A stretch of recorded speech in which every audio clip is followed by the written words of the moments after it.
ব্যবসা বন্ধ করা হচ্ছে না? আমরা প্রশাসনের কাছে এটা জানতে চাই। প্রশাসনের দুর্বলতা কোথায়? কিসের স্বার্থে তারা আজকে এই মদের ব্যবসাকে চালু রেখেছে? তারা কি জানে না? তারা কি জানে না এই পলাশ চাকির বাড়ির আশপাশের কয়েকটা স্কুল রয়েছে, তাদের ওখানে মহিলা মাদ্রাসা রয়েছে, Pabna technical school and college রয়েছে। ওই মদের ব্যবসার কারণে তাদের ভবিষ্যৎ কি? আমাদের ভাইদের ভবিষ্যৎ কি? আজ কেন পাবনায় এত চাকু মারা হচ্ছে? প্রত্যেকটা দোকানের পকেটে কেন এত চাকু? এই চাকু তারা কোথায় পেল? এদের টাকার উৎস কোথায়?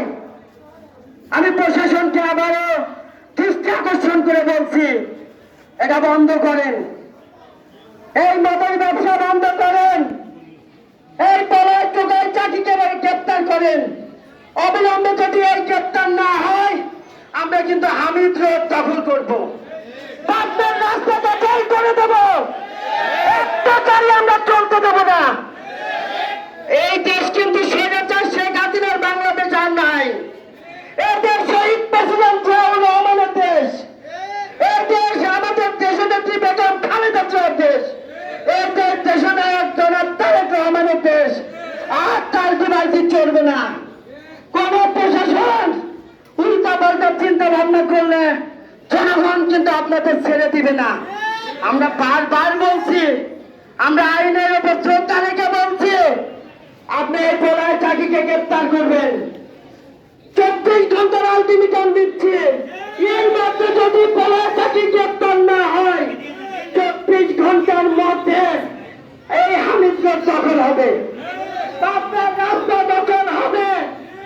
একটা মানুষ আমরা আজ শান্তিতে ঘুম পাড়তে পারি নাই। আমাদের অঞ্চলে সন্ত্রাস বেড়ে গেছে। আমার ছোট ভাই ছাত্র দল রমে হত্যার এখনো বিচার পেলাম না। কেন আসামিদের গ্রেপ্তার হচ্ছে না? তাদের মততে এই রনিকে হত্যা হলো, আমরা এটা জানতে চাই।